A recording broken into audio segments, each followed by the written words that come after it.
5-minute Marvel Stories. The new Spider-Man in town.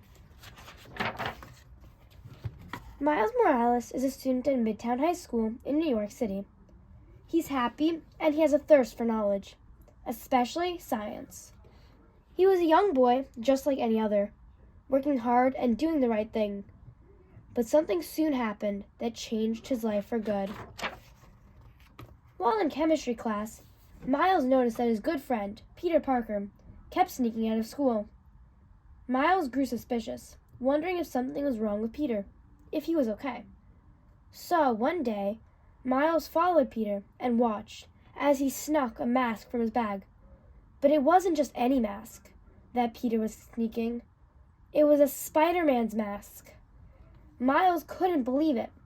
When Peter was leaving school that afternoon, Miles called to Peter. "Hey, Peter, where are you headed?"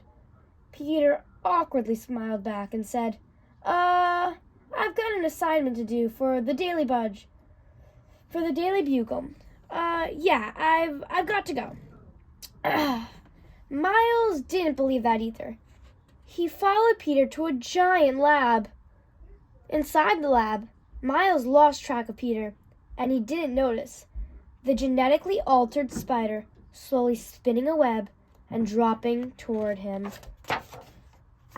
Yow! The spider bit Miles right on the hand. Miles knocked it off. He knew instantly that this was no ordinary spider bite. Instead of getting sick from the spider bite, Miles soon discovered that it gave him spider powers. "I've got to figure out what this means. What should I do?" He ran home fast. Think, Miles told himself. If Peter really is Spider-Man, then what did he do? Miles searched articles about Spider-Man. Okay, so you get powers, check. Then what? You make a costume and go stop bad guys. That seems obvious. With that, Miles created his own Spider-Man costume and leapt into the city. "I can run on walls!" Miles yelled as he scaled the side of a building. He was enjoying discovering his powers, and climbing walls wasn't the only one. Miles soon discovered he had an amazing spidey sense that warned him of danger. What the heck? Miles couldn't ignore the ringing in his brain. That's when he noticed the burglars running behind him. In that instant, what started off as fun became very scary. Miles had a really big decision to make. Should he run from the danger and stay safe? Or should he use his new powers to try and stop these villains? Miles realized that if he was going to call himself Spider-Man, he was going to have to act like a Spider-Man. Much to his surprise, Peter Parker, as the original Spider-Man, was already on the case. One of the criminals was getting away, but Miles was able to help. "Hold on, Helmet Head," he announced. "The only place you're racing off to is prison." Miles had powers to match Peter's and was easily able to contain the thief. It wasn't until the action was over that Miles realized just how much danger he really was in. He climbed to the top of a building and wanted to fade away, which is exactly what he did. This was a brand new power, one that Peter didn't have. He camouflaged himself into his surroundings. Peter Parker swung up where Miles had been. "Miles, is that you?" Peter called out. "I recognize your voice. Believe it or not, I know what you're thinking. I went through the same thing when I first got my powers." Miles was stunned. "You did?" "Sure I did," Peter said. "My Uncle Ben used to tell me that with great power comes great responsibility." Peter tossed Miles something in his costume.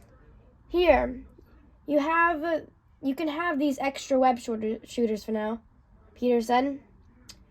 "Whoa, cool," Miles said while testing out the new web shooters. Miles looked up to Peter, figuring out what he should do. "Maybe I can follow you around for a few days. See how it goes?" "I think that's a good idea. But you can't go around calling yourself Spider-Man, Miles. That name's taken." "Oh, I'm definitely Spider-Man," Miles said, smiling again. The two swung off together to patrol the friendly neighborhood. It wasn't long before Peter got them into quite a bit of a pickle, surrounded by some of the nastiest villains in New York City. And that's when Miles knew he was born for this. The battle roared. While Peter kept poking fun at the rampaging villains, Miles was terrified. "How do you keep joking in the middle of the fight?" he asked Peter. "Aren't you scared?" That's when the rhino grabbed Peter by the neck. Peter couldn't let out another word, funny or otherwise. Miles turned and let loose his newest and latest power, another power that Peter did not have at all. Miles would later call it his Venom Strike, and it put Rhino down for the count. Peter was safe. Miles and Peter wrapped the baddies up in maybe a little more than the usual amount of sticky stuff. Peter said, "Come on, if you're not going to change your name, you gotta learn how to crack a joke. It's part of the job. Give it a try." Miles scratched his head.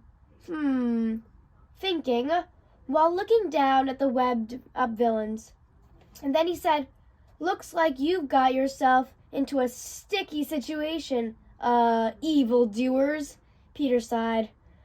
"Wow, somebody call the doctor. You have no funny bone." The end.